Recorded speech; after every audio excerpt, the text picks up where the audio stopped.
नमस्कार, स्वागत है आप सभी का बानी एकेडमी में। आज मैं आपको विराम चिन्ह के बारे में बताऊंगी। विराम चिन्ह में सबसे पहले मैं आपको पूर्ण विराम के बारे में बताऊंगी, उसके बाद अल्प विराम के बारे में बताऊंगी, अर्ध विराम के बारे में बताऊंगी, विस्मय सूचक और निर्देशक के बारे में मैं आपको बताऊंगी।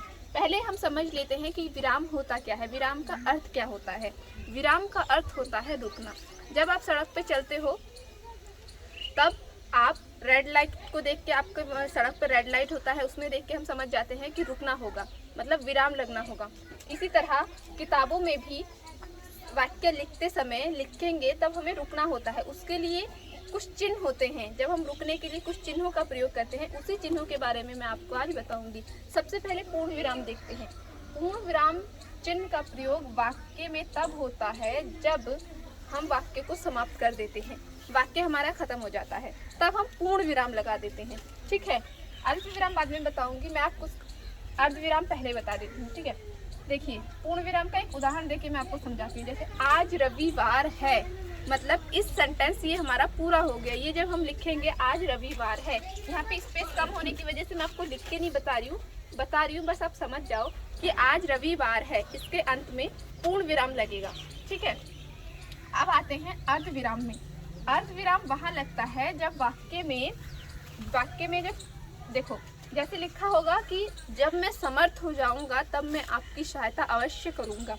जब मैं समर्थ हो जाऊंगा, वाक्य हमारा समाप्त हो गया, तब तो हमारा पूर्ण विराम लगना था, लेकिन इसके बीच में हम अर्ध विराम लगाएंगे।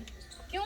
क्योंकि उसके बाद फिर एक वाक्य आ रहा है क्या, कि जब मैं समर्थ हो जाऊंगा तब मैं आपकी सहायता अवश्य करूंगा। ठीक है, तो इसके बीच में क्या आएगा? अर्ध विराम। आते हैं अल्प विराम में। अल्प से ही पता चल रहा है थोड़ा कम, यानी पूर्ण विराम पूर्ण विराम से पहले लगने वाला चिन्ह, पूर्ण विराम से पहले हमारा अर्ध विराम लगता है और अर्ध विराम से पहले अल्प विराम लगेगा। देखो, जैसे भागो भागो पुलिस आया, भागो भागो, तो यहाँ पे हमने कौन सी चिन्ह लगाई? अल्प विराम। ठीक, अब आते हैं विस्मय सूचक या संबोधक।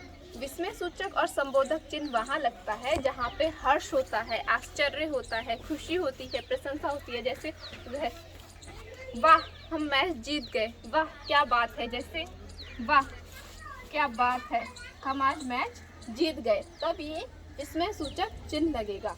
ठीक है, अब आते हैं निर्देशक में। निर्देशक चिन्ह ऐसे होता है, ऐसे। निर्देशक चिन्ह को रेखिका भी कहते हैं। निर्देशक चिन्ह और एक चिन्ह आता है जो एक बराबर होता है, जैसे कि उसका नाम क्या था? निर्देशक चिन्ह और योजक या विभाजक। निर्देशक चिन्ह और योजक चिन्ह देखने में तो एक समान है, लेकिन उनका प्रयोग अलग अलग जगह पे होता है। निर्देशक चिन्ह का प्रयोग वहाँ पे होता है जहाँ कोई राइटर है, जैसे कबीरदास जी ने एक पंक्ति कही है क्या, कि गुरु गोविंद दऊ खड़े काके लागू पाए, बलिहारी गुरु आपने जिन गोविंद दियो बताए।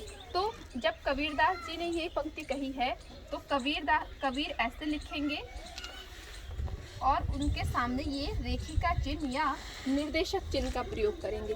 ठीक है, ये चिन्ह आपको समझ में आ गया होगा। और दो चिन्ह मैं आपको बताऊंगी, एक बताऊंगी मैं आपको प्रश्नवाचक चिन्ह और एक बताऊंगी संक्षेप सूचक चिन्ह।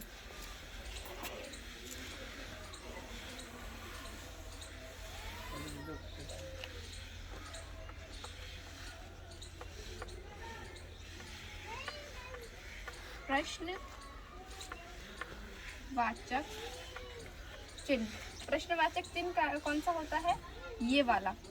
कौन, कहा, कब, कैसे, किसी भी वाक्य में होगा तो उसके अंत में हम प्रश्नवाचक चिन्ह लगाएंगे। ठीक है, और एक होता है संक्षेप सूचक। संक्षेप से ही पता चल रहा है कि छोटा, मतलब वाक्य को छोटा करने के लिए संक्षेप सूचक चिन्ह का प्रयोग किया जाता है।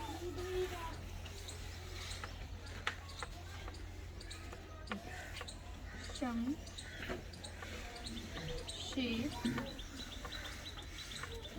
सूचक, संक्षेप सूचक का चिन्ह होता है ये। ठीक है, देखो जैसे हमें लिखना होगा कि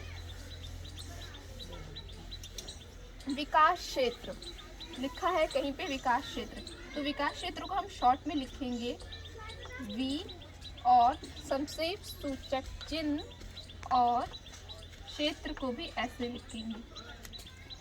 संक्षेप का मतलब होता है छोटा। किसी भी पंक्ति को या फिर वाक्य को छोटा लिखने के लिए संक्षेप सूचक चिन्ह का प्रयोग करते हैं। मैंने आपको 7 चिन्ह के बारे में अभी बताया है। मैं अगले भाग में आपको और 7 चिन्हों के बारे में बताऊंगी, ठीक है। अगर आपको कोई बात इस वीडियो में समझ में ना आई हो तो आप मुझे कमेंट करके बताना, मैं आपको बताऊंगी। धन्यवाद।